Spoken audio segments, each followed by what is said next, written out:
Sabemos que o trabalho de Maxwell foi teórico, unindo matematicamente o fenômeno da eletricidade ao magnetismo. A união do campo magnético e do campo elétrico surge a ideia de ondas eletromagnéticas. As ondas eletromagnéticas foram comprovadas experimentalmente pela primeira vez por Hertz, em seus experimentos nos anos de 1886, 1887. Ou seja, ele conseguiu produzir essas ondas em laboratório. Por isso que até hoje essas ondas eletromagnéticas são chamadas de ondas hertzianas. Isso em sua homenagem. Um dos experimentos de Hertz, ele observou que ao usar luz ultravioleta em descargas de eletrodos, ocorre uma facilitação na descarga.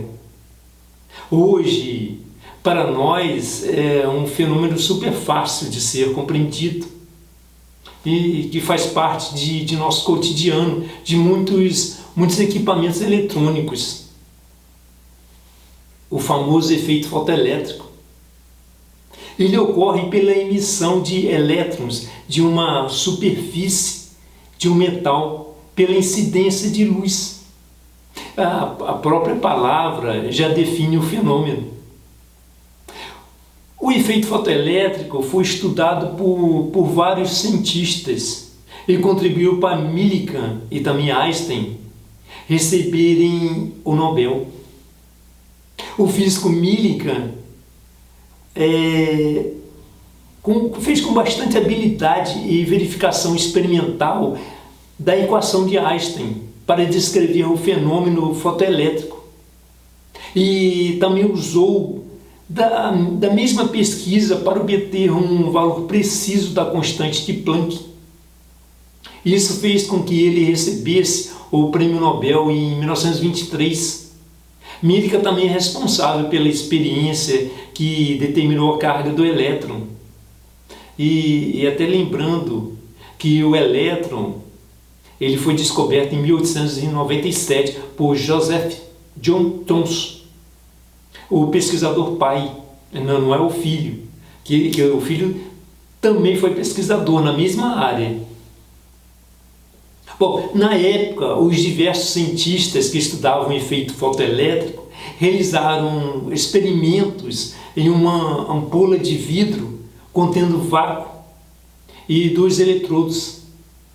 Uma luz monocromática incidida em um dos eletrodos e ocorre uma liberação de elétrons que podem ser detectados quando se faz uma diferença de potencial entre essas placas. Essa corrente é chamada corrente fotoelétrica. Agora, por que a luz monocromática? Porque você tem apenas um tipo de radiação definida. Isso faz com que tenhamos resultados bem definidos. Vamos repetir esse experimento em uma animação que eu preparei. Bom, eu vou fazer o seguinte, eu tenho aqui um recipiente que em seu interior eu tenho o vácuo e 2 placas metálicas. Vou aplicar uma corrente contínua de tal maneira a ter um dos lados positivos e outro negativo. Agora vou colocar luz monocromática na placa negativa. Uma luz monocromática na radiação violeta. Observe que os fótons dessa luz arrancam elétrons do metal, assim chamados fotoelétrons, que vão para a placa positiva do lado oposto. Agora vou mudar esse facho de luz para a região do ultravioleta. Observe que mais elétrons são arrancados e com maior energia cinética. Vou mudar a radiação para o lado oposto até chegar ao infravermelho. Observe que a tendência é diminuir. Vou brincar um pouco com essas radiações, vou também retirá-la, colocá-la.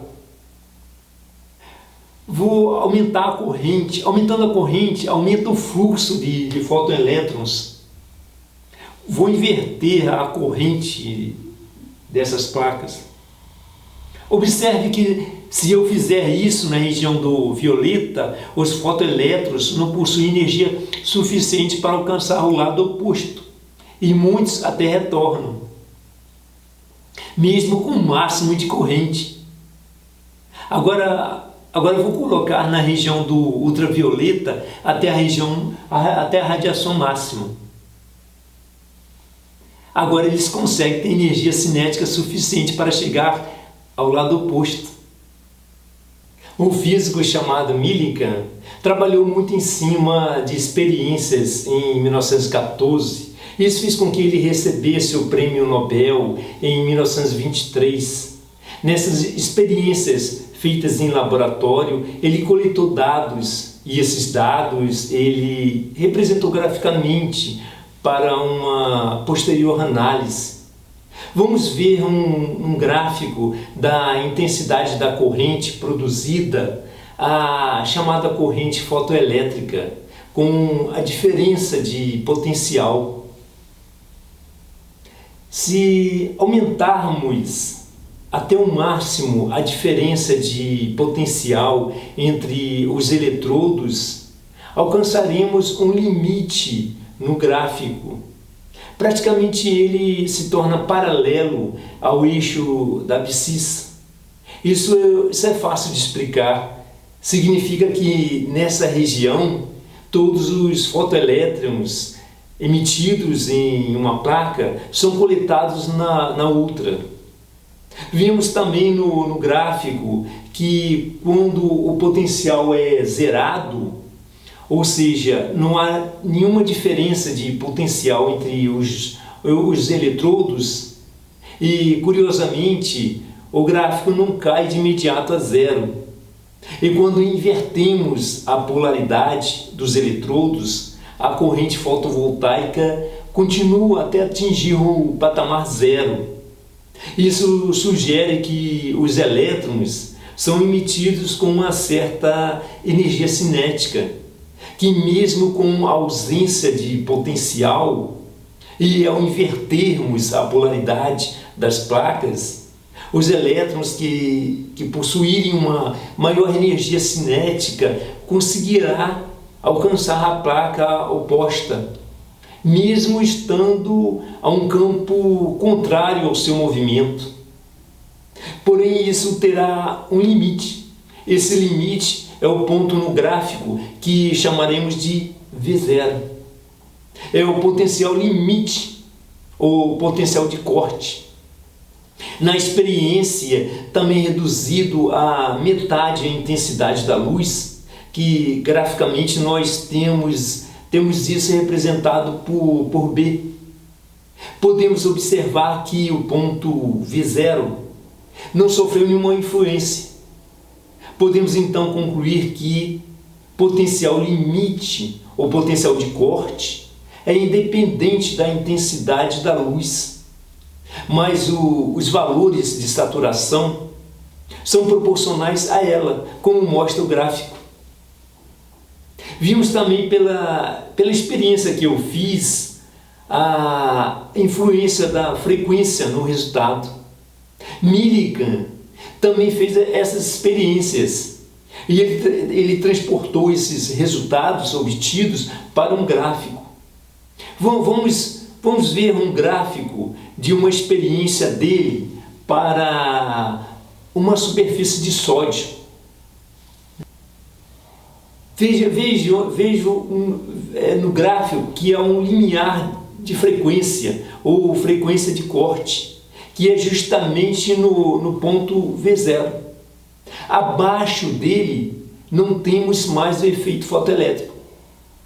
Após se fazer uma experiência e coletar dados, é necessário um relatório das observações feitas. Vamos resumir o que Millikan observou.